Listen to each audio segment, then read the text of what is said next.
அனைவருக்கும் எனது அன்பான வணக்கம்.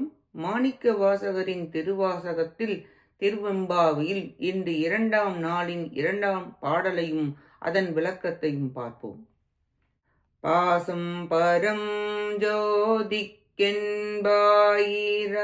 பகல் நாம் பேசும் போதெப்போது இப்போது ஆரமளிக்கே நேசமும் வைத்தனையோ நேரிழையாய் நேரிழையீர் சிற்றீவையும்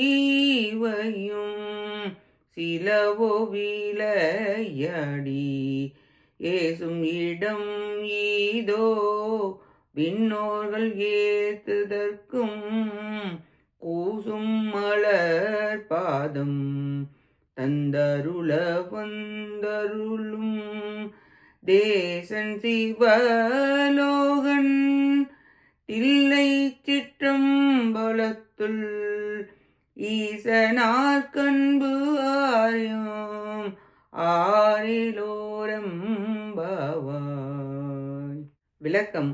ஜோதிஸ்வரூபமாகிய பரமனை பற்றி நாம் இரவும் பகலும் பேசிக்கொண்டிருக்கும் பொழுதெல்லாம் உன்னுடைய பற்றுதல் எல்லாம் அவனுக்கே உரியது என்று சொல்லிக் கொண்டிருந்தாய். நல்ல நகைகளை அணிந்த தோழியே, இப்பொழுது படுக்கையின் மீது உனக்கு பற்றுதல் வந்துவிட்டதோ? வேண்டாம் வேண்டாம், இப்படி பேசி விளையாடுவதற்கு இதுவல்ல நேரம், இதுவல்ல இடம். அறிவில் சிறந்த விண்ணோர்களே பரமனை போற்றுவதற்கு தங்களுக்கு தகுதியில்லை என்று தயங்கி பின்தங்கியிருக்கின்றனர். தேஜோமயமானவன் சிவலோகநாதன் தில்லை சிற்றம்பலத்துக்கு ஈசன் நம்மை காத்தருள வந்து காத்து கொண்டிருக்கின்றான். அவனை பற்றிய ஞானம் சிறிதும் இல்லாது வெறும் அன்போடு நிறைந்துள்ள நாம் அவரை போற்ற தகுதியுள்ள வல்லவர்களோ? இதனை நினைத்துப்பார். ஞான மார்க்கத்தில் செல்லுகின்றவர்களுக்கு விளங்காத பரத்தத்துவம் பக்தி மார்க்கத்தில் போகின்றவர்களுக்கு விளங்குகின்றது. ஏனென்றால் பரமன் பக்தி வலையில் அகப்படுகிறான். ஞானிகளுக்கும் யோகிகளுக்கும் எட்டாதவன் பக்தியில் மிக எளியவனாய் அகப்படுகிறார். சித்தத்தை என்பால் வைத்தவர்களை மரண சம்சார சாகரத்திலிருந்து கரை தேற்றுகின்றேன் என்றார் இறைவன்.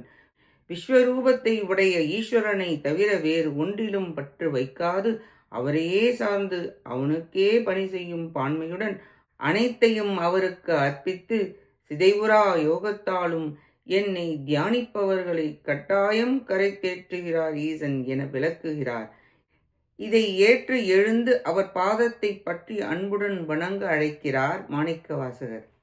நாமும் எழுந்து இறைவனையே பற்றி அன்பு செய்து பக்தியால் வணங்கி கரை தேர்வோமாக. நன்றி, வணக்கம். மீண்டும் அடுத்த பாடலை அடுத்த பதிவில் பார்ப்போம். கேட்ட அனைத்து நல்லுள்ளங்களுக்கும் நன்றியும் வணக்கமும் கூறி விடைபெறுகிறேன். ஓம் நம சிவாய சிவாய நமக. திருச்சிற்றம்பலம்.